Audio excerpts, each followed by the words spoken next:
I don't know. I try to stay hopeful in these particular instances. I try to always like to have like an idea in my head about against all odds.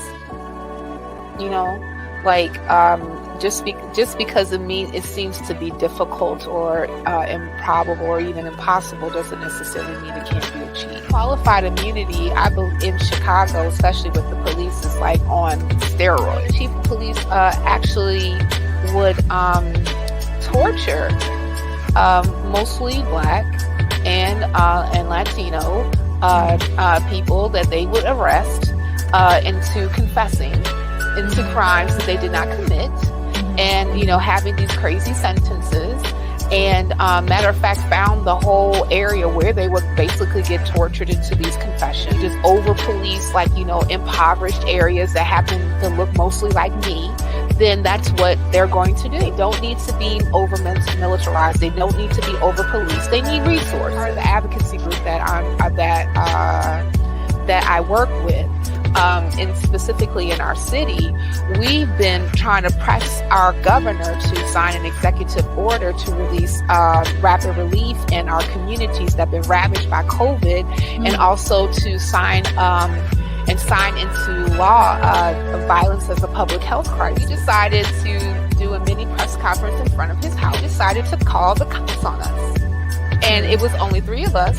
And almost 7 to 8 cops came out for the 3 of us. I said, we're coming here as citizens, which we all voted for this man, and we want something for our vote. We vote for you, you do something for us.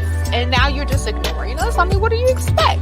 And then, especially like if we're making a demand for the vote that we gave to him, we have the absolute right to implore him any way that we can. Should not have a gaggle of police people come down on us. We are professionals. We work for a living. We are taxpayers, and this is how we're treated just because we want something for our vote. Are you serious? If this is an encounter just because we're coming here, why would we want to live by? Why would we even want to put ourselves in that particular predicament in the first place in order for us to be marginalized even more just because we want something for our vote?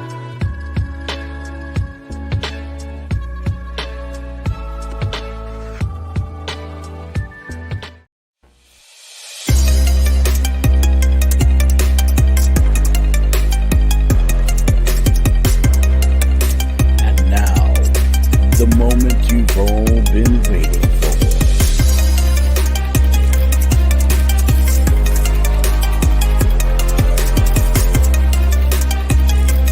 Tonight's main attraction.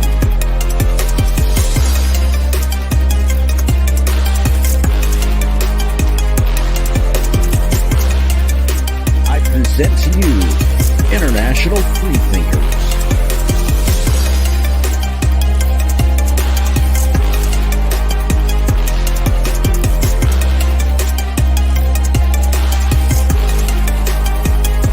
Listening to the We Are Sober podcast. Yeah, we is. Hey, y'all. Good evening. Welcome back. Another week. We Are Sober podcast. We have special guests tonight. Cynthia McDonald, Christian J. Watkins. Welcome, welcome, welcome. I know. Didn't I just surprise you? I didn't know when it was going to end. I was so scared. I was like, oh. My head was spinning too. I know. It's fun. No, I was just saying, like, COVID pandemic got a sister right by the kitchen. That's unfortunate, but that's okay. I had to bring it back because it's been a while since you've been on. I can't even recall how long ago that was. And I was like making the clips. I'm like, oh, what date is this? But it was nice. I think that was like the longest stream that we had was like 2.5 hours of talking. Mm-hmm. And it's believable because you can talk. So yeah. Sorry about that. No, it's okay. Hey, Bar! It was enjoyable. I'm just glad that you're back. Oh, you have a fan, Christian. What's up, Eddie? Hey, Eddie. Hello, everyone. Dr. Ben. Good to see you. Hey. Justin. Oh, Justin. Hi, Justin. Yes. Dr. Ben is now snappy. He is now snappy. Yeah, oh, Dr. Snappy? Yeah, Okay. and I don't know if it's Dr. Snappy, but I think it's Snappy Gloves. But that Dr. Snappy Gloves. Dr. Snappy Gloves. So, you know, like it's because that's the name. That's like the sound. It's like snap. Like when you pull it back and whatnot. Yeah. I told Justin one day I was going to start an OnlyFans channel with nursing gloves, but Dr. Ben now has snapping gloves for OnlyFans. So beat me at my own game. So that's okay. Dr. all right. You appropriated Jenna's idea. No, really, I appropriated the idea of having that idea. It was all Dr. Ben. So anyway. Oh, we can collaborate. Thank you. I appreciate it. Oh, look at there. Hey, baby. Hi, Arthur. Hey, cool baby. to see you.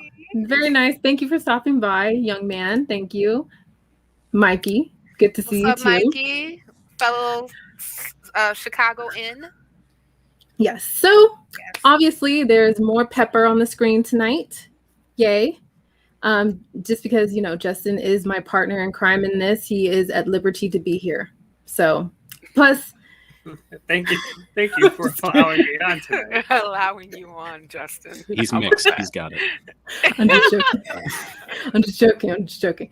No, in all seriousness, obviously I wanted to bring up this conversation and invite you both, because you both are, I know, close enough to be well-versed and well-spoken on topics such as this. And it is important to, you know, vent and get all that out, but to make some corrections, make some suggestions, some advice to majority of our white atheist audience community, so on and so forth.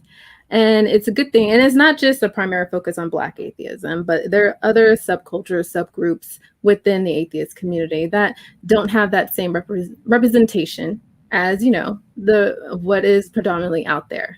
So this kind of conversation kind of bridges all of that, but it gives us, you know, that it just, you know, we just got that privilege now. Yay, privilege. Yeah. What? Okay, that's racist. Anyways, you're funny, Eddie.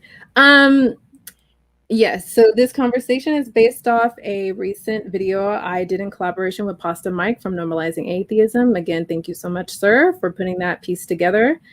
If you haven't seen it, the link for the video is down in the description. Basically, it's just me talking about Black atheism and us being a minority within a minority, and the significant importance of that. Thank you. That's right. I love it. There you go. Show off that banner. Perfect. Thank you. I applaud you. Yes, Mr. Ward. Atheism normalized Blackness. Yes, Mr. Ward. That's right. And so, you know, good views, good feedback in the comments. So very interesting comments within that that video. It's hard for me to even significantly think of just one that I want to touch on, but by all means, thoughts on those comments in relation to, you know, identity of Black atheism. Are we just creating a subgroup? Should we even voice this? Is it even important? Well, first off, Black people didn't create subgroups in the first place. Thank you. You know, I mean, say loud enough for the people in the back. Black people did not create subgroups in the first place. Thank you. I don't know. I needed like an echo. I wish I had like, you know, like a soundboard, you know, in order for that to happen, so you could hear it all the way in the back. Oh gosh, I mean, like, so the whole thing. So when I was going through the comments, by the way, thank you, Bar. When I was going through the video, first off, the video was on point. Shout out to you, Jenna. Shout out to Pasta Mike. Shout out to Normalizing Atheism. That whole video was like much needed, and it really touched on a lot of points that are very distinctive to people who identify that are atheists and also identify to being Black, right?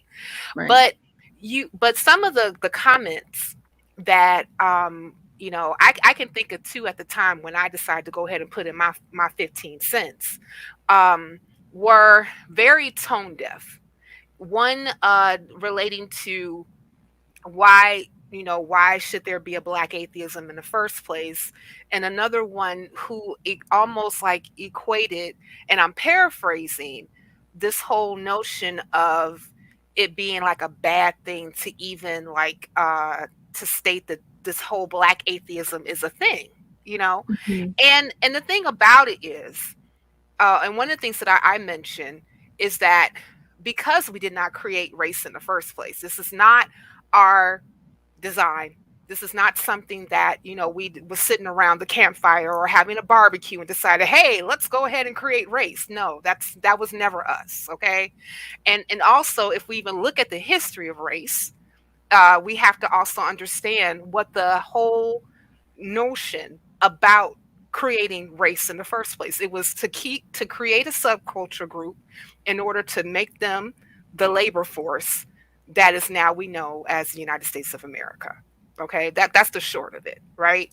Right. So with that whole thing being said, is that when you have created a group of people that has been grouped together on this topical version of skin color, there's going to be certain things that actually happen through that as well.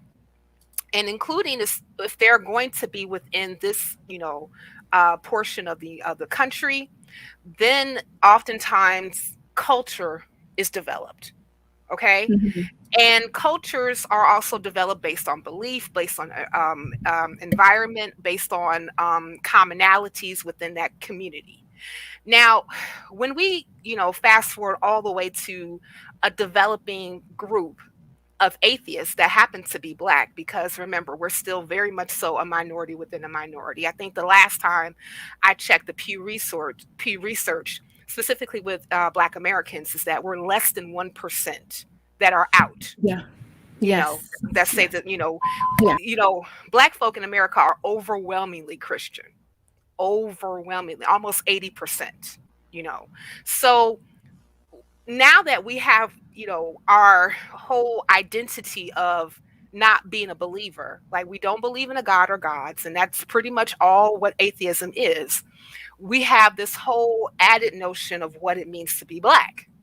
And and now that we're here in America, it's not just based on melanin, how much melanin one possesses, because all the things that come with being Black here comes with all other types of shit, right? Mhm. Mhm. The Especially when it comes dialect, the style. dialect, style, and then also the adverse stuff too, like institutional and systemic racism, and even being othered, oftentimes notions and tropes that are already preceding you before you walk into the room. How many times have we heard that, work twice as hard to get half as much? Like, I know that I've heard it a whole Yeah. bunch of times, So you have that particular marginalization for being who you are from this race. And then adding that on top of not being a believer, which in its own way, because we live in an overwhelmingly dominated Christian country, comes with a whole other, a segment or marginalization with that, So why would Black atheists or Black atheism be prefaced or existing? It's because we have to create communities so that we can hold space for one another. There's going to, even though like you and I, Jenna, happen to work a lot with the ACA, and we do enjoy our work with the ACA, but because there's going to be people who are not Black that are atheists, we're going to have different experiences because of that. It's just a fact. There's going to be certain things that they may empathize with, but they can't completely relate to because that's not their life. Right. So now that's the reason why we have to, even talk about or even have like, a voice to even, preface Black atheism. And a lot of it is because it's just a whole portion of existence. Like we exist And there's other things that come with that we have to actually hold space for one another in order for us to survive. It's not easy, and I don't want to take the floor, but it's not completely easy. Take the whole damn stage. Okay. Okay. Another 45 minutes. Okay. It's not easy, as we all know, alone being atheist.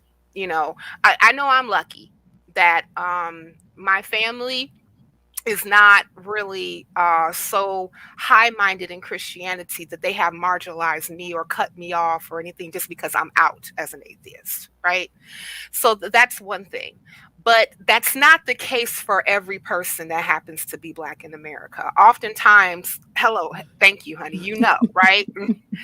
Oftentimes, our belief is very much so tied into our Blackness. Right. I don't. How many times have you all had like a conversation with a Black person that comes up to you and you actually to mention that you're atheist, and then they look at you like you're like a pariah? Like, how? I'm like, give me a good reason to believe in God, and then we can talk.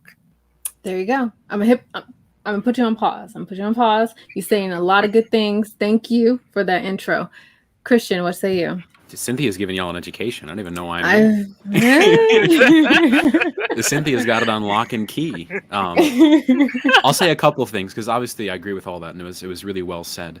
I think there's a systemic issue that is hardly ever touched on. I feel like we talk a lot about interpersonal racism and how, an individual person can have racial prejudice. But at the end of the day, even if we removed every single racist person, we'd still have a racist system.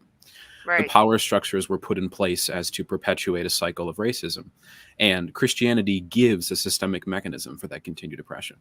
The doctrines of Christianity continue to be organized in Black culture to continue that brainwashed oppression. And this is not something that happens in necessarily white Christian culture. There is definitely a focus on a lack of critical thinking and a focus on dogma that exists pretty much instantiated in Black Southern churches, even some Black Wisconsin churches that I've been to. But the doctrines of Christianity have been sold in tandem with Blackness to Black people for centuries. It's been said that you lose a sense of your Blackness if you leave Christianity, and it being sold that way you'd say disincentivizes people from ever questioning it. To question Christianity is to question your existence as a black man, woman, or whatever, and and because of that, there is a cycle of you're born, you're taught Christianity is true. You never quite question it because it's part of your identity, and you die believing it's true. And I think it takes people like Cynthia and like Jena and like myself to say, revoking your Christianity has nothing to do with your Blackness. It has nothing to do with your validity as a person of color. In fact, it has nothing to do with that. And, the continued oppression systemically of Black Americans is intimately tied to a disabusement of Christianity. And until we get to that point where Christianity is just another religion to Black culture, there will be no progress in systemic racism. It is a fundamental impediment to how that works. Yes, and there is certainly something to be said as far as the history of Black people in America, especially uprooting yourself from post-Reconstruction all the way to the point of the Civil Rights Movement.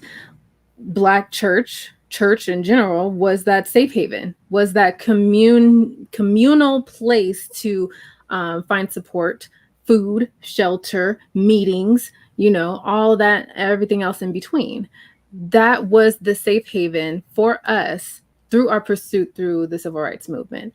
That I can definitely grant as something good as far as what I guess you could say the Black church has done.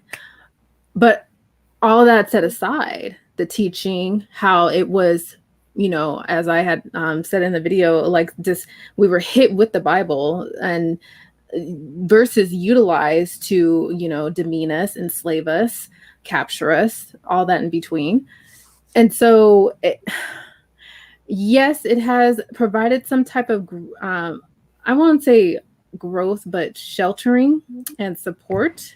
But there is, stemming from all of that, we're still repressed. We're still set in our old ways, quote unquote. We're still not living as though I don't know. It's I kind of think of it as we, left slavery and walked into another slavery of religion, of this faith that was beaten into us, often literally, and we've held on to it ever since. Yeah. For no clear reason whatsoever. And actually, you linked something interesting, Justin. What is it? Is that a paper or? It's a article from this website, psychnet.apa, from the American Psychological Association. And it talks about how, like Christian was saying, that being Black is,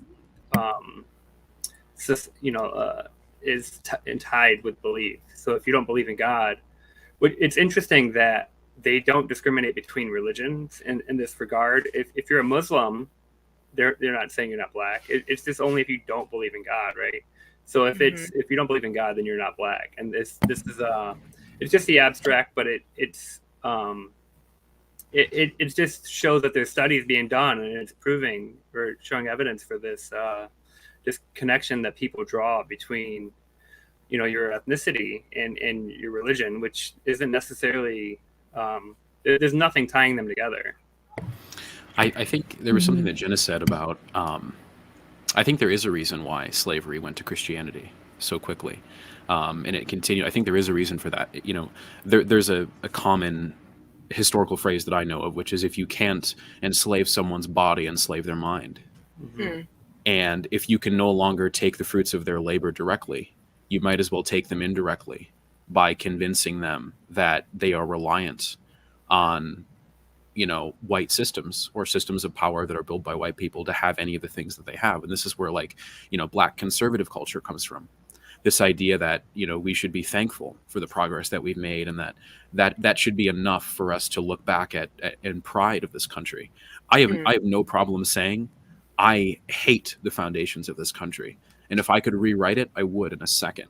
And I have no appreciation for oppression, and I have no appreciation for indoctrination. I have appreciation for the people who succeeded in spite of that, in spite of all the systemic barriers, but I have no appreciation for the system itself. And I think until we have a concerted effort by, Black Americans to disabuse Christianity from the center, there's always going to be a necessary reverence to the Christian and white systems that can't be abolished through legislation. It's a mindset. Yeah. Even Dr. King said that you cannot, what did he say? He said that you can't legislate morality, but you can regulate behavior. And I would argue, I was actually listening to a video earlier, I forgot who the people were, who was making a case against Black atheists, using all the bad apologetics that one can use.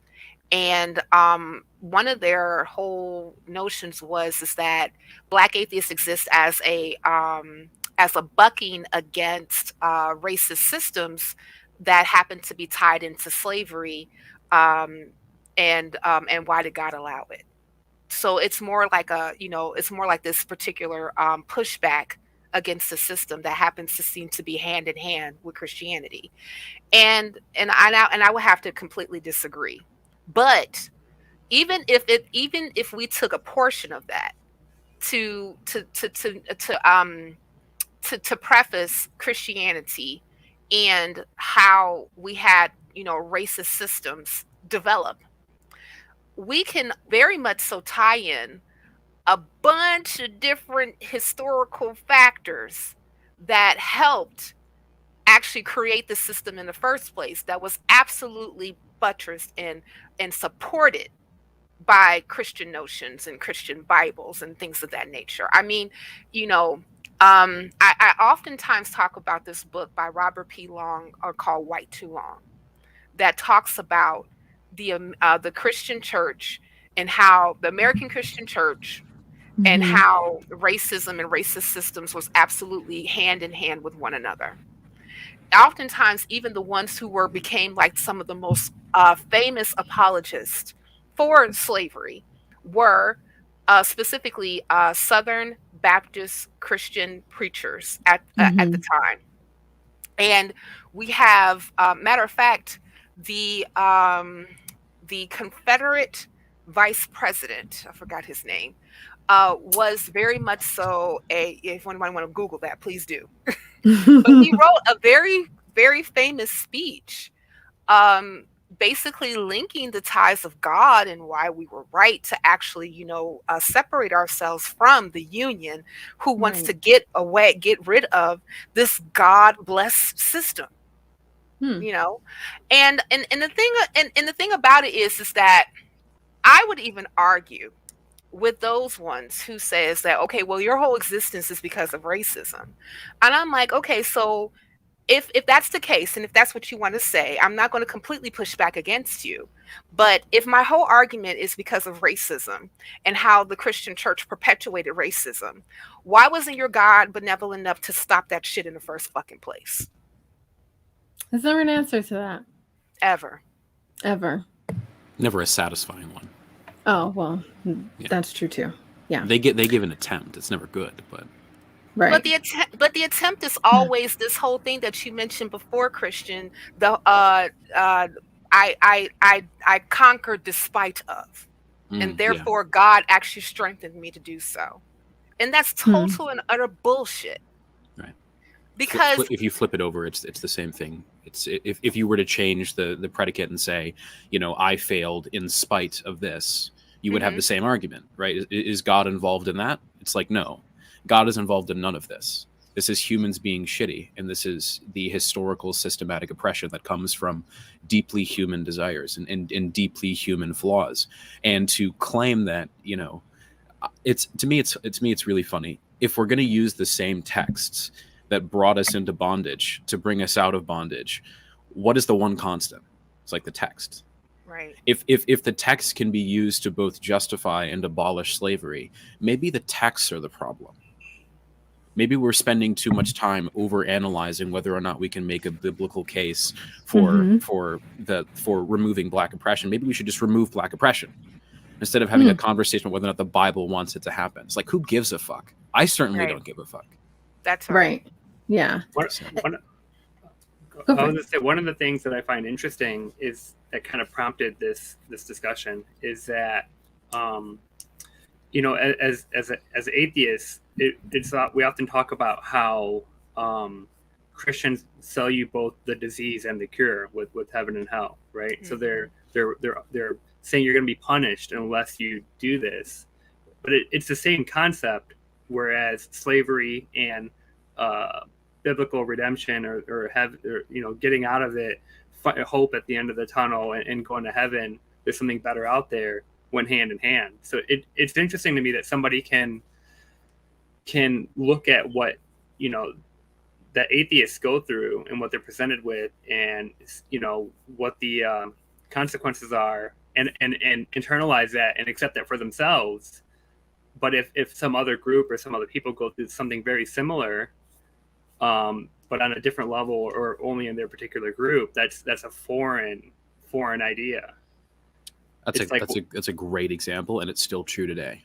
Look at modern day corporations that plaster Black Lives Matter all over their corporatist merchandise and claim to be against Black oppression while also existing and profiting from the systems that stole their generational wealth for centuries.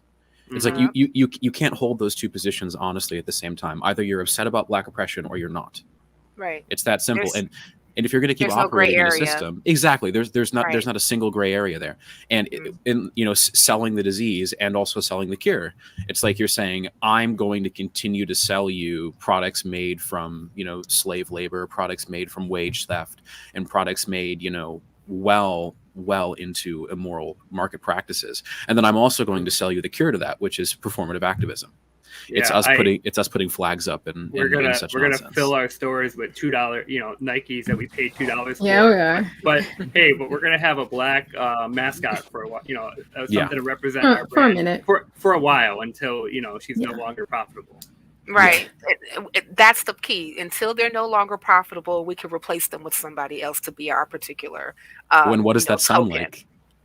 What does that sentiment sound like historically? We'll replace them when they're no longer profitable. Right. These systems perpetuate themselves in different ways. It's the same system showing its head in different ways over generations.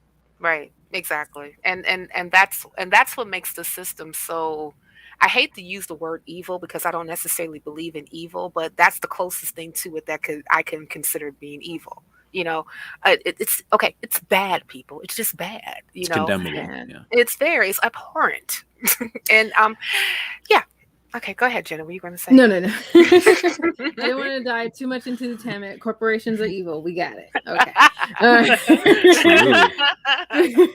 But I didn't want to dive into much of that tangent. I want to bring it back home. But one interesting thing for me, and I'm sure we can all attest to this, is not only the ostracism you face, almost sometimes within the atheist community itself, but what you face within the Black community as a whole. So it's interesting. And well, for me growing up, I grew up well off, upper middle class. I didn't grow up in the hood. I didn't grow up in the rough streets, or didn't have that exposure to gang life. And majority of my friends were white or Hispanic. And there was just a small pocket of Black kids that didn't like me, for one, because I spoke like I was white. I spoke in full sentences. I didn't use African-American vernacular. I didn't talk hood or curse that often either. I was just myself. I can't explain it other than just being myself, because I was raised, to speak properly. All those language classes not working too well, huh? Yeah, no, they're not. It's a long day. I was raised to look, sound, and appear appropriate to the other. The other meaning the white population, because that's how you got a job. My parents didn't give me what you classify a ghetto name. They raised me to recognize who I was, but also to recognize how people may see and perceive me and act differently to what their biases are. So with all that being said, I already, and this was when I was, Christian and believer and everything, I was, for years, from kindergarten up until college, I was called an Oreo. And so you have that, at first it hurt, but then I got used to it because it was cute. Like, yeah, whatever. But I mean, that's demeaning and hurtful, because I'm not being anyone different. I'm being myself. But now adding that aspect of being a non-believer, it's even more of a pull away, it seems like, from, being Black, I guess you can say. And for coming out of belief, I struggled hard for a while, more or less think about it, but not as much anymore. Struggled really hard to really think, who am I? And not only have I lost the idea and concept of God and faith, and seeing my dead relatives and family thereafter in heaven or wherever, but now I'm left with this idea, like, am I really Black? And I'm not, and I know I'm not the only person that struggled with this question, because it's like we've already talked about, walking from faith, no matter whether you've been a Muslim, no matter if you've been Christian, Catholic, whatever, because all Black people are all in different religions. Leaving religion completely, you lose your Blackness. You lost the Black card. You're a part of what they would tell us white people problems. Right. Well, and I think that's, there's so much to say to that, because and I can definitely relate, even though, like, I went to a predominantly Black school, grammar school, and it was Catholic school, but it was still predominantly Black. Still had, like, some white teachers, and also I could not use African American vernacular. Was that AAV in the house? Yeah, AAVE, because my mother would have a fit, and I don't know if that was part of her being Jamaican or part of her, just really, really loving the English language. I couldn't tell you, but there's still that whole portion of, you have to speak like this, you have to carry yourself like this, you have to be aware of all these things around you in order for you to somewhat fit in to the system, so you can get a job, so that you can get education, so that you can do X, Y, and Z.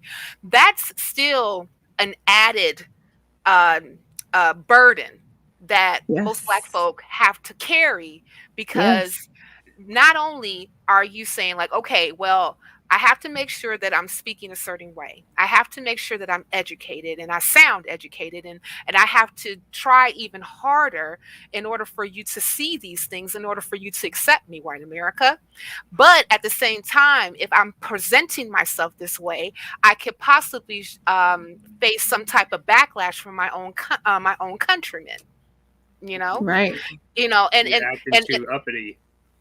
Right, you acting too uppity, you too bougie, you think you all that in a bag of chips or Lay's, J's, I don't know. You think you that, right? and the thing about it is like, no, I don't necessarily think anything of myself. It's just that I just want to be employed. I want to be able to pay my bills. I want to be not homeless, right? I mean, this is what's in my head. It has nothing to do with me being accepted by white people. I really could care less. You know, and especially now I'm at that age that I really don't give a fuck. But at the same time, I understand that there's going to be certain, you know, areas that I have to be able to maneuver in order for me to live. It to me, that's just reason. It just makes sense, you know. Code switching. Yeah, and I mean, and to be honest with you, a lot of us do it. Even if like there's like some Black people that say, oh, I don't code switch. I mean, like in some cases, yes, you do. Everybody does it to some degree. Some people are just forced to do it to more than others for different reasons. We don't speak to our children and our family the same way we do at a business meeting. That's right. You know what I mean? It's situational awareness.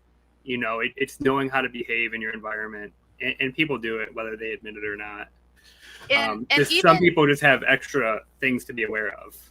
And going back to that point, to be the person that has extra things to be aware of, that goes back to the system that we happen to be under.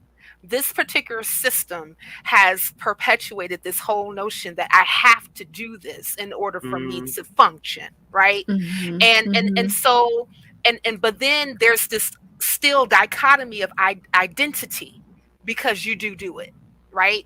And in some cases, with, you know, being Christian, being a faith worshiping person or what have you, that has oftentimes historically been a measure of solace for our community, where we can actually be able to come together and be able to speak to each other the way that we can understand one another, you know.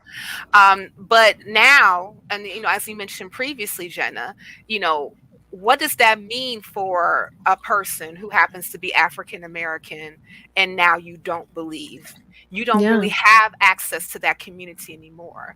So if you don't necessarily have that access to that community any longer, what does that do to you as a person when it comes to how you identify yourself? Well, who am I now? I mean, and we can all attest to this, because like I know that, you know, Jena used to be a believer, I used to be a believer, Christian, I believe you were too, and I believe you were too, Justin. Or not. Or not. Okay, well, you know, lucky for you. You know. Yeah, okay. It's part of that privilege, goddamn. Part of that privilege. But oftentimes, like us who were Christian, a lot of our identity was very much so wrapped up in our belief. A lot of it, you know, it definitely gave credence on how we made decisions, how we even, like, you know, defined what we thought morality was. Gave us some type of code of things that we would or would not do, and I would argue that oftentimes that was very much so motivated by fear, because I don't hold on. lose. Right. Hold on. Friendships, relationships, dating, being married. No sex before this, no baby before that. That's right. And if you happen to, you know, cross those lines, shame on you. You know, you can't be considered a good Christian guy or a good Christian gal if you happen to cross these lines, even though that we knew people in the church did that shit all the fucking time. Of course. You know. Christian, you were gonna say something. Yeah, there's a lot of great stuff going on. He said sarcastically. So I think there's a couple things to touch on. First is like my personal experience. I was raised in an almost entirely white family, which colors my experience because the last thing about me that I felt was authentically Black was my Christianity.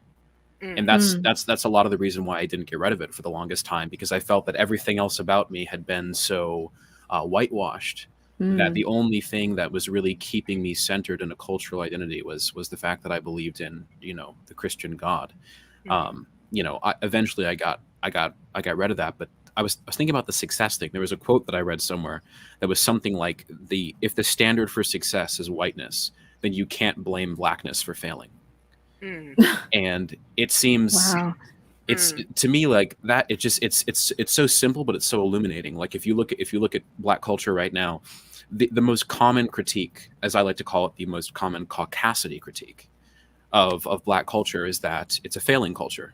It's a culture that breeds drugs, it breeds crime. And a lot of this is true in a very abstract way, but it's not true in a meaningful way, because society sets the standards for what success is. And when society's standards are absolutely, undeniably white, you can't turn around and say, well, I blame you for your Blackness and your shortcoming. It doesn't make any sense. It's inherently contradictory. And a lot of the things in the system they're things that don't make sense. They're designed to uphold ancient power structures that pre-existed all of us who are on this panel right now. And we live as products of those structures. And I'm thinking of that being raised by entirely white people and hanging on to Christianity. I wonder how much of that is similar, not in a white-Black sense, but in a class sense. You have poor Americans who have nothing else but their faith. If they lost their faith, all they have is a rundown house in a rundown neighborhood that's been redlined out of society. I mean, what are they going to do but hold on to the one thing in their life that gives them hope? I can't blame 60-plus-year-old Black Christians who, when you talk about their faith, at the end of the day they just go, it just makes me happy. Right. It's like how can you really blame someone who's been given possibly the shittiest historical hand you could possibly be given, and then turn around and say, well, the problem is your Blackness. It's like, no, the problem is the standard of whiteness, and fuck you for saying so, that it was Black. Right. No, before we move on, this is a beautiful question, Andrew. Thank you. Is there anything that white atheists can do to make Black atheists feel more like they belong in the greater atheist community, or is it simply a matter of numbers? It's a great question. I got something to say, but I don't know if Cynthia wants to go first. No, I'm going to let you say it, and I just might piggyback because there's a lot of things floating around in my head. I think what you can do is stop bringing us on panels just because we're Black. Ouch. I'll do a full-on call out for that. Bringing on someone who's Black on a panel isn't representation. It's called tokenism. Damn. And, you can spoke a lot of words and just that's but I'm going to keep speaking them because I think representation is more than just here's a Black person. Representation is finding good ideas that find their home in Black America. And there are plenty of those good ideas that do find their home in Black America and in Black culture. And if you're going to spotlight Black people, you better be ready to spotlight Black ideas and Black culture, and not simply stop at this panel is good because it has a Jena, or because it has a Cynthia, or because it has a Christian. And anyone who's doing that right now should be unbelievably ashamed of how they use those voices to promote structures that actively continue the cycle of systemic racism. So I'm sure Cynthia's got more, but basically stop tokenizing us. We're not here to stand on your panels and dance. Right. Give us actual platforms with actual voices. Yeah, I have no desire to be anybody's step and fetch. I'm just saying that right now. I don't. And for a person who has been invited and had even shouting matches with people because I am so versed and well spoken on racism, I've gotten the backlash because of that. you know, a person who wanted to actually broaden their particular channel because of all the stuff that was going on with Black Lives Matter, and like, oh, here's a smart Black person, let's bring her on, you know. And maybe it was possibly well intentioned at first, but in light of what Christian just said, is still very much so tokenism, even with your best intentions. You know, didn't the old folks always said that, you know, that the road to hell is paved with good intentions? You know, Yeah. you know what I'm saying? Yeah. And you know, and that's something definitely to be aware of. But you know, and I would even, like, you know, add to that, for white people specifically, and even white atheists, is that you all need to understand that you have implicit biases too. Right. There's something that, and all of us have them. You know, we can't help it. And they happen to grow over time through our experiences and through the content that we happen to consume. You know, society has made it that we are going to have them, but you need to check them. You know, because and also understand this too, that because you have a Jena, because you have a Christian or myself or others who happen to be well spoken, don't just say that, oh, it's just Jena, it's just Christian, it's just Cynthia and some other people that's on over that side. You know what I'm saying? Mm-hmm. Like, there's a lot of us that exist out here that, you know, that still have this whole dichotomy between, you know, us being, you know, learned or what have you, whatever the hell that means, and also trying to be our authentic selves without necessarily having to compromise what our Blackness is, you know. And that's something that's definitely, you know, I really would like, you know, more white atheists to do. And another thing that y'all white atheists can do, when your other white atheist brothers and sisters say stupid shit, check them. There should have been way more people in that fucking comment section that was checking when your white brothers and sisters was saying some dumbass shit. Gotta get that white on white crime. Come on, folks. There's not enough of it out there. There's not enough. It's not enough. No, you need to check I mean, because, like, here's the thing. You can oftentimes, come on, it don't take that much rocket science or mental gymnastics to actually say, you know, or to see when somebody's saying something dumb. I mean, a lot of us, you know, who happens to be in this atheist community, especially who are YouTubers, are very much so familiar with the arguments, you know, against, you know, ontological arguments, Kalam cosmological arguments, and all this other shit. You know, y'all will pick up a philosophy book all the time, all day long. I have an issue with rationalism versus empiricism and this, that, and third. You know what I'm saying? Y'all, come on. Hello. How many atheist debates have we all been watching? Like, yeah, that makes Too sense. Too many, you know? So if that's the case, you should also be able to recognize bad arguments even when you see it in this space too. Right. Exactly. You know, it's going to be something else. It's one thing if I'm going to sit up here, because, like, you know, I will do some long paragraphs after paragraphs of why the fuck you was saying some dumbass shit. Eddie, you should feel attacked. Good. But but the thing about it is that it makes it's less weight when I say it. Because you're going to automatically assume that I'm going to say that because I'm Black and I feel some kind of way about what you just fucking said. Like you just pulling out your Black card just because. Right. Just I gotta play the Joker, the big Joker now. Bam! No! You all saw that shit too. Right. You know, Richard Gilliver, our homie, he took it. He took the handle. He took the mantle and person across the pond in a whole different country. Really?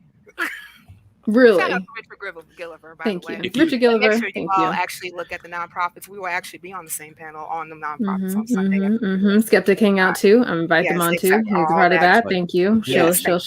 Cynthia's point is so great on the if white atheists spent half the time they spent watching Richard Dawkins compilations, caring about Black issues, maybe we'd make some progress. But it seems like the vast majority of y'all want to intellectualize philosophy issues when there's even bigger, even more prevalent issues on your doorstep. Social issues. It's like walk outside and participate in those issues. I mean, intention this, intention that, doesn't fucking matter. Either hold out your hand when I need help, or fuck off. Right. Get out of the way. There is definitely something to say with allies. Most definitely. I mean, as a heterosexual cisgendered woman, I am an ally to the LGBTQ community. There is something to be said of having allies from non-Black atheists to come to our defense, because to others, when they hear us, when we are angry, when we rant, when we are loud, when we look mean, when we're not smiling, or whatever the negative bullshit they want to say, they don't hear us. Of course they won't, because they just see someone who's complaining, another Black person, another Black woman loud, another Black man angry, yelling, loud, mad at the world, blah, blah, blah. It is something to be said when Justin comes to my defense in a community that puts me down because I'm a Black woman that's atheist that has something to say. Yeah, those behavioral double standards. That's not tokenism. That's not white. What do you call it? The white savior complex. White. Thank you. Yeah, white savior. there's a difference. There's a difference between that versus saying just standing up for what's right. I even remember when they announced the Better conference that's happening in Fort Wayne, and Oz asked me to come to Fort Wayne and speak specifically on white religion versus Black America. And when I was very shocked when my face was on the flyers, right? Because who that? Don't worry about it. Don't worry about who I am. I'm just here, But those who are familiar, but that's an inside joke. I can't right now. Stop it. but still, but for some who may be, familiar, I talk about social justice a lot, and so one of the comments that came on Twitter that I happened to see when they first announced it and who's going to be there is that, I'm wondering, if this is going to be an atheist conference, should we be actually highlighting social justice issues, or should we just be talking about religion and atheism? I wonder what you and Oz need to have a talk. Now, I have a lot to say about that. But one of the things I would say is this. There are specific organizations that are working in the political sphere that are actively suing or pursuing legislation to really keep the tenets of separation of religion and state together. These things actually exist. These are secular organizations that a lot of people, a lot of y'all who even had to say some shit like that would support. To actively keep problematic legislation that happens to be faith-based out of schools and other institutions that rule our lives, because not everybody believes the same way. That is a social justice issue. It is a social justice issue for you to be able to live your life beyond belief without impediment from anybody else. Amen. So why in the world will we not highlight other portions of social justice issues that affect people who happen to be non-believers that don't look like you, that don't live next door to you, that don't live in your neighborhoods, that don't necessarily always attend your schools or this, that, and the third? Why would we not do that? And especially oftentimes what comes with being atheist also comes with secular humanism. Would it not be a humanistic value to actually support your fellow man? Somewhere along the lines, we forget that. Want to hear the hard answer to the question? I have a very hard answer to that question. That's going to be very controversial, and I'm so ready to get flamed for this. Oh, full screen then. Full screen. Sorry. Atheism has a white supremacy problem. Oh yeah. At the very top of atheism sits almost exclusively white people talking about almost exclusively POC and queer issues, and I don't think that that's something that we should encourage. Beautiful. Beautiful. That being said, I'm gonna bring. Oh, please, Justin. I'm sorry. We've seen examples of this recently, where one of them was a popular quote that was being pushed around by Sam Harris, saying, "If you don't identify only as a Homo sapien at this point, you're part of the problem. So if you identify as anything other than a human, you're part of the problem." Now, there are groups that this applies to that are perpetuating the problem, but it's not minorities and atheists and these other people. It's the people that are forcing these identities and forcing these subgroups to exist to begin with. He's talking, to the wrong crowd. He's talking to the people that the people that it applies to won't listen. Jenna, real quick. Yeah. Eddie asked a question in the chat. Yes, I was. Oh no, I was gonna get to that too. Yes, go right ahead. Where is the line for wanting to help and? Oh, okay, I read that wrong. Wanting to help white savior complex. Sorry. Come on. Those language classes really are not doing you any favors. Stop it, Kristen. You will not. Here, I'll Thank you. Where is the line for wanting to help and white savior complex? Racism is extremely important to me, but don't want to be viewed as having a complex. Okay. Thank you. I appreciate you. Sure. I'll jump into that. Okay. So I think that the first thing that I would tell a lot of white folk is, and I think that we're kind of seeing this a little bit when we're looking at the different legislations that are coming out against critical race theory. I need white folk to stop being afraid of history. That's one. It's your history. It's your history, and it's ugly. Mm-hmm. It's ugly. It's horrid, but it's yours, and you got to own it.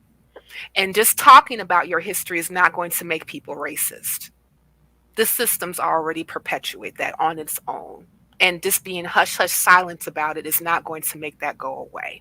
So please first learn your history and don't be afraid of it. That's number one. Because like what's going to lead to that is being more conscious about, the history of, how these particular hierarchical systems of white supremacy were set up and how they perpetuate themselves over and over again would definitely, I would conjecture, influence how you go about, wanting or trying to be an ally, and another thing, and yes, Arthur, you're right. Atheism doesn't always lead to secular humanism. You're right. It's just that oftentimes that, a lot of people who happen to be in this particular YouTube atheist sphere also purport that they're secular humanists too. But sometimes you don't necessarily have that whole notion of humanism because it's still, as you mentioned, Christian, and as you mentioned, Justin, that this is still very much so a world that's very dominated by white supremacy. Like the overall darlings of atheism for a very long time were white men. You're just starting to see more folk who happen to not be white men coming out as atheists and actually having something to say and, can actually string sentences together. Yeah. Secular humanism is not too dissimilar from tenets of any religion. Where if you're looking for a belief system or a worldview system, in the atheist community, the YouTube or podcast community, that is the system that we've adopted as a whole. And anybody can claim to be a secular humanist. But that doesn't necessarily mean that they follow all the tenets or believe in all the points or have studied it to any degree. It's just that it's a uniting factor. Eddie, your question's really good. I want to give a very direct and simple answer, which is white savior complexes arise when you don't understand the distinction between how can I help and you need my help. Right. Yes. That's the simple distinction. If you're going to people saying that you know what's best for them and that you're here to give them your enlightened understanding of race in America, which, by the way, it isn't enlightened. It's probably dog shit. And then there's the other option where you could say, one second. It's not probably. It is dog shit. True. No, that's I should have been much more aggressive with that claim. It is dog shit. Okay. Yes. But you should really start with, how can I help? If the answer is you can't, walk away. Don't fight it. Don't say, but I can help, right? I want to wear a Black Lives Matter t-shirt and go to parties, right? Cool. No, stop. It's really cringy and irritating. If you make yourself available to help, when the time comes to be an ally, it's not going to be easy. And if you think it's going to be easy, you should probably just leave. Like it's not going to be as simple as just, well, I like Black people, so right. I'm Some of my best an friends ally. are Black people. Yeah, I have my best friends. My best friend's fiance's aunt's uncle's cousin's sister's brother is Black, Twice and Shit. he's lovely. I'm gonna bring in Roland and Ollie Man here. Roland, I know you earlier in the chat had a beautiful question. I'm trying to scroll up and find it, but if you remember it, you can go ahead and ask your question. I mean, it's essentially kind of along the lines, same thing with the distinguishing between white savior and actually helping. Is you had mentioned like tokenism, and what's kind of the line between bringing someone on to be a token versus bringing them on because of their like experience and past and everything. I feel like sometimes I can get a little fuzzy. Well, so there's another. That's a fair question. I like analogies because I think analogies make things simple. Let's say you have like 10 different currencies available to you to pay for lunch. If you're always choosing Canadian, what is it called, Canadian dollars or something, whatever those motherfuckers call it up there.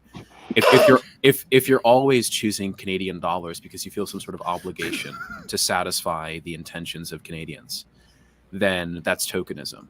But if you're using Canadian dollars with the understanding that it's just another form of currency that you're trying to use, that's an example of using it not because you're trying to be performative, but because you're trying to be inclusive of any type. You don't really care what the type of money is. And that's the difference between platforming a Black creator because you think you'll get some social points and platforming them because you actually think it's valuable.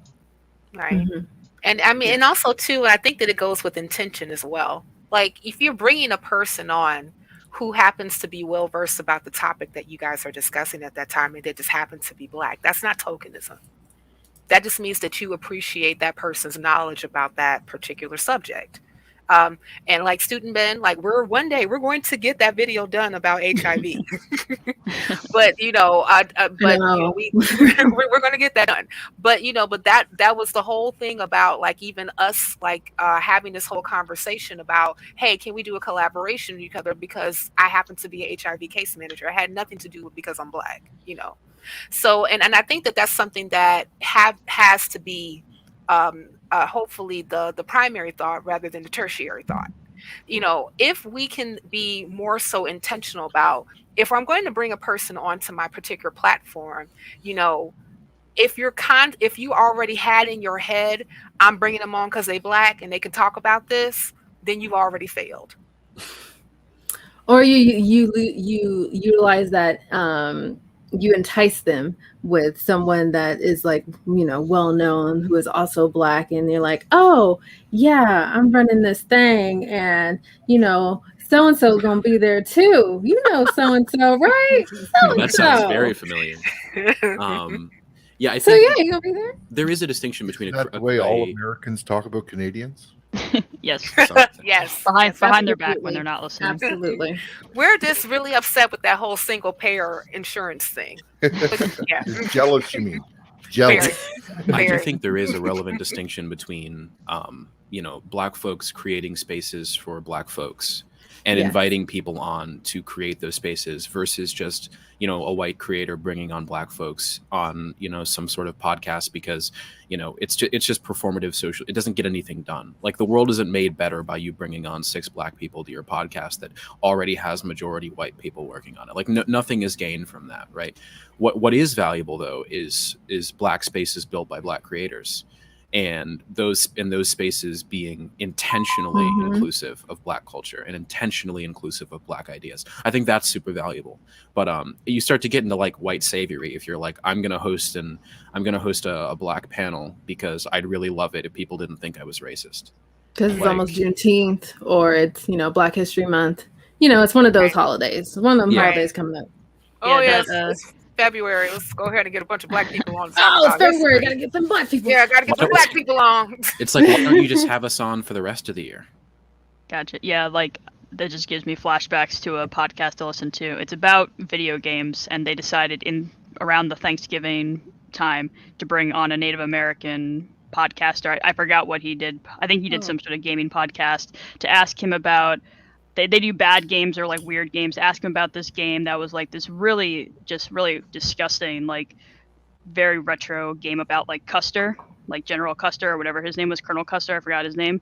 And the second they asked him a question about just the game, it went on to be like a 45-minute talk of just him going on about how terrible they were for like tokenizing him and how all this stuff was bad.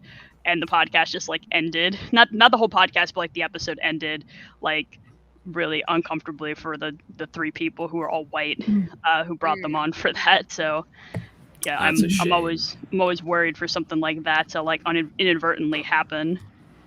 Right. I don't want to. Oh, go ahead, and I will say something. But what I wanted to say to that is that when we're talking about like doing collaborations for podcasters and things of that nature, like if you're inviting somebody who happens to be white on, there's never an idea of being concerned about I'm bringing them on because they're white like me or whatever. If you're actually inviting that person on or what have you, it's always because I like their content, I like what they do, they can speak about this really well, etc., etc. We're doing shit about medical shit, so let's bring student Dr. Ben on because they happen to be a medical student. So that's the type of mindset that oftentimes other people would have if they're bringing on other white guests. But oftentimes when it happens to be a person that belongs to a minority group, a historically marginalized group, etc., etc., it's always more so this intent concerning their subculture, their subgroup or what have you that they belong to, in order for them to actually be brought on to a space in the first place. And that's why and I don't completely blame the individuals, because it's also a systematic issue that this is even a thing, right?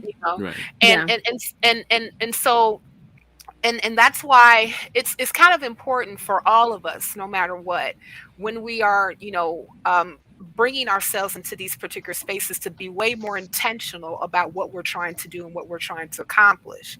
And if you happen to have people who can be who happen to be in something, in another group that's different from you, if your intention more so is that, hey, I like this person because they have good shit to say, and we can talk about stuff about X, Y, and Z because I've seen them do it before. That's one thing. But again, going back to this whole thing, it's Thanksgiving, so let's bring on an indigenous person, or Kwanzaa.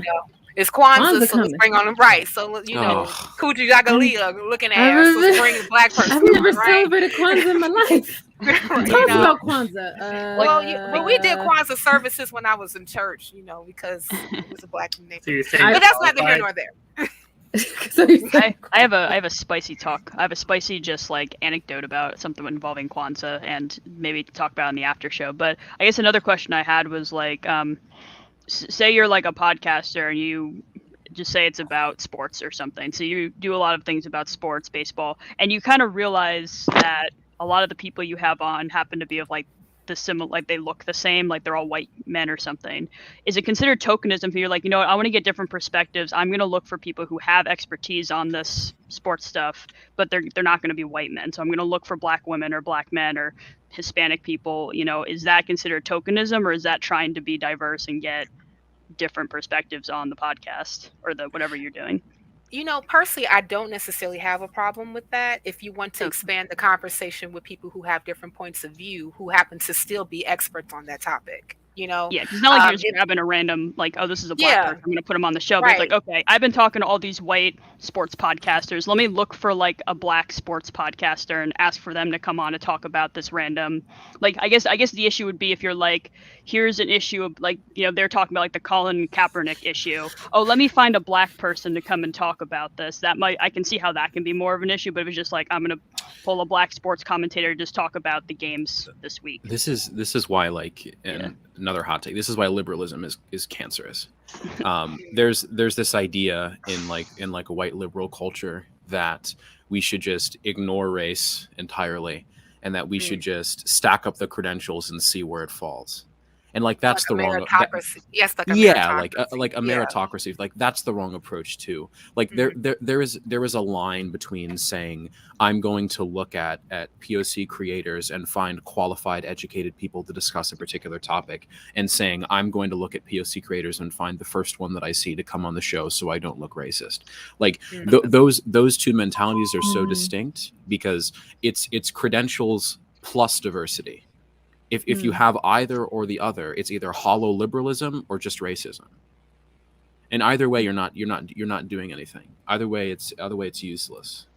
So it is possible for you to have the good intentions, but still the people to think that you're doing the wrong intentions just because of how it looks, quote unquote. I mean, I personally don't think intention matters at all.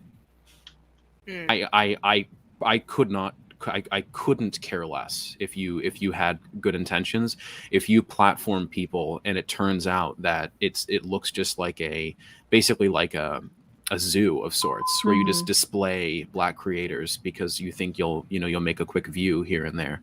Like I don't care if you meant to be inclusive. Like what you mean is just irrelevant to me. And I think the only time when intention can become super relevant is if that person is trying to learn. In that scenario, you could bring them in the fold and you could say, well, you didn't do it right this time, but let's have a conversation about how you can do it better next time.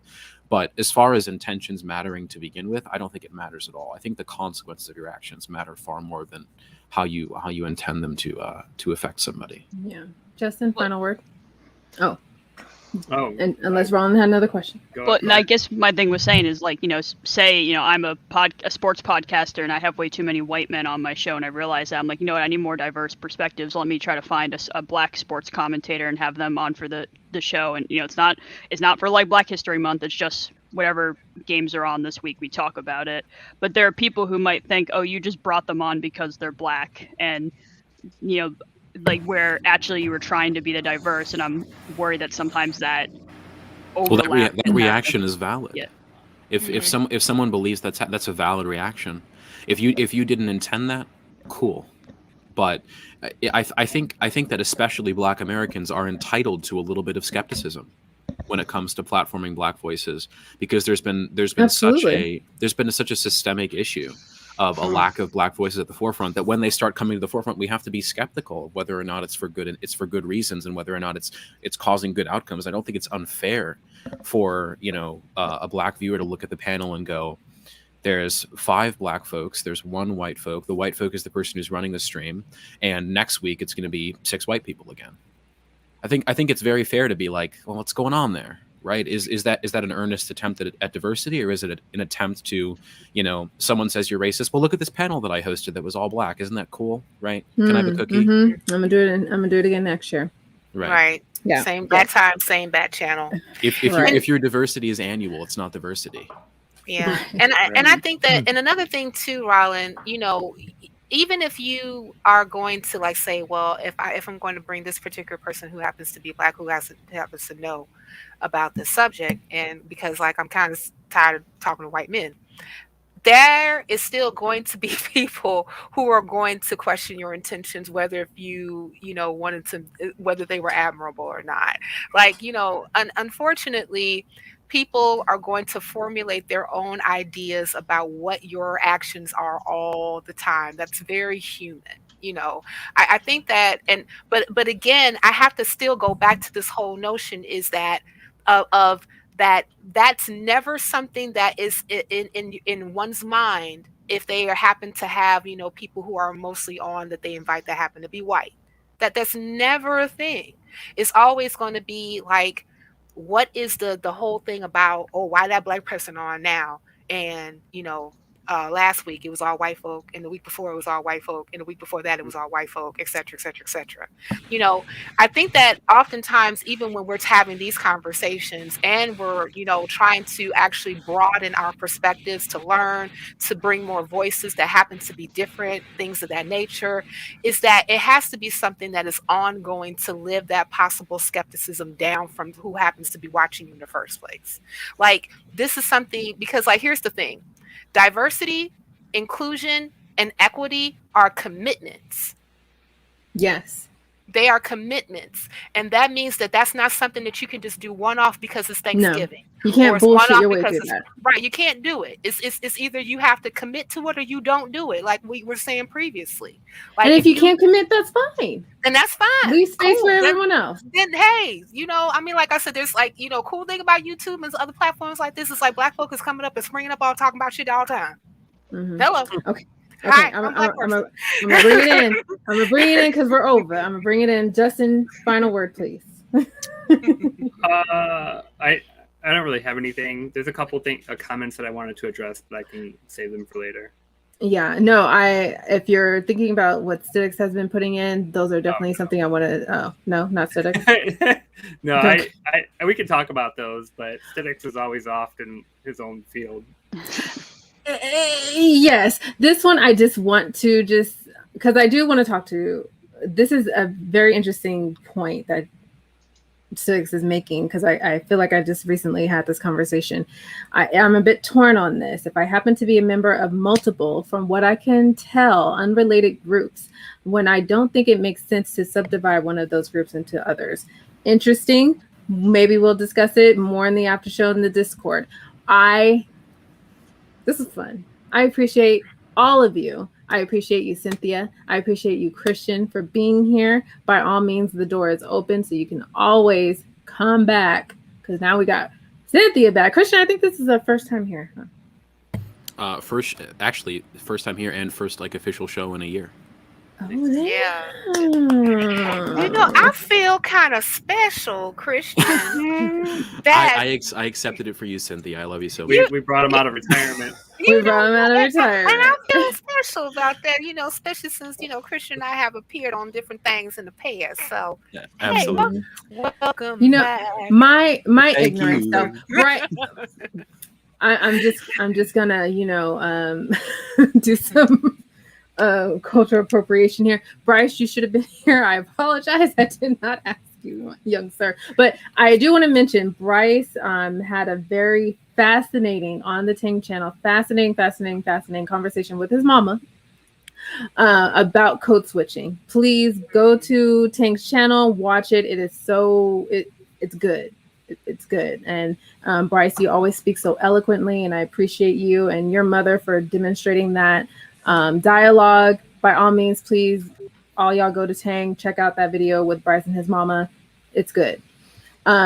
But let's wrap up here. I appreciate this conversation. We can just continue it forever and ever and ever. I know, because once you get Cynthia going, she won't stop, and I love it. Stop! I had the privilege, Cynthia, of seeing you almost on a weekly basis. But Justin, he missed you. See? See? He missed you. But by all means, if you what's up? Oh, yeah. I was just going to say one last thing, because I hadn't had a chance to mention it yet, and I need to make sure I do. Mute you. Everybody go throw a disc. It's fun. Disc golf is great. That's part of IFWAS bingo. He has to mention disc golf at least once an episode's in his contract. I'm glad you got it in. Thank you. And you're welcome. You're welcome, Brian. I'm glad you got it in. Anyways, we're gonna pop over. If Cynthia, Christian, you guys have time, you can join us. We'll continue the conversation, or we just shoot the shit. Doesn't matter. No structure to this. At our Discord, tiny.cc/IFDC. If you're not already there, folks that are watching, appreciate you viewing us this evening. This was great. Hopefully we'll bring you all back again. We can have more discussion on everything else. It's great. So I know, I'll give Cynthia, I'll give you and Christian an opportunity to shill, and then we'll just sign off. I'm not going first. Well, Wow. Okay. Let chilling commence. Okay. So, nonprofits this week, as I mentioned before, going to be. We on that episode together. Yes, we are. We're on that episode together, along with Secular Rarity and Richard Gilliver from across the pond, talking about a lot of stuff, including Jesus, who possibly did not raise from the dead. But you got to tune in to actually learn more about that on the Nonprofits channel, 3 p.m. Central Standard Time. Please make sure you tune in. Also, for the folks who happen to be in Chicago, I will be speaking at the Women of Color Beyond Belief conference. I believe towards, I want to say like the weekend of September 24th. So if you happen to be in Chicago, this is actually put on by the Black Non-Believers. If you're familiar with that group, Mandisa Thomas being the person at the head, who is absolutely phenomenal. So if you're there, check it out. Fort Wayne, Indiana, the Better Conference, that is going to be, I believe, the second weekend of October. So they have virtual tickets and they have in-town tickets. So like if you happen to be there, I will be all there with Bryce Aroni and others talking about stuff about white religion, and we're gonna have this conversation continue. So very much so looking forward to that. And also I have a Linktree, so all the stuff that's Cynthia is at Linktree /camglamming, CAMGLAMMING. Thank you. Oh, look who showed up, Johnny P. Johnny P. What's up, Johnny Angel? Just in time for the after show. I know. Right. I will attend that Better conference virtually. Yay. Virtually. Christian, since you are our other guest tonight, please chill and we'll close out. Yeah, so unlike Jesus Christ of Nazareth, I'm an actual resurrection. I've been out of the space for about a year at this point, and I grew unsettled with how the space was working, and I wanted to continue to make a change in whatever way that I could. Seeing more Black voices, but overall, really just promoting a message of skepticism, love, and care for people. And there's so many links that I have. I really don't care to name them all. Christian James Watkins or Christian J Watkins on most platforms. You're gonna like what I'm cooking because I'm cooking something great. And stop on by if you can, but you will. It's been a pleasure, and I'm going to keep it going. I'm going to keep knocking. Yeah, you are. Perfect. Beautiful. All right. Well, we'll see you all on the Discord. Thank you so much. And I won't be here next week. I'm on vacation. So, Justin, are we going to have a show next week? No. No. Oh wow. No. Okay, no show next week. Maybe I'll make a really long clip and I'll just air it at the time. So last time you were out on vacation, I tried to get it together and I couldn't. So we're not even going to try this time. Okay, I can help. Okay. Know your strengths.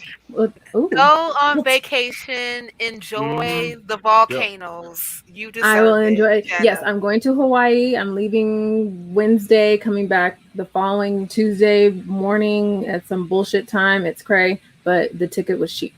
But anyway, yes. So we'll run something next week. We're not live, and we'll all see you guys in 2 weeks. Thank you so much. Have a good night.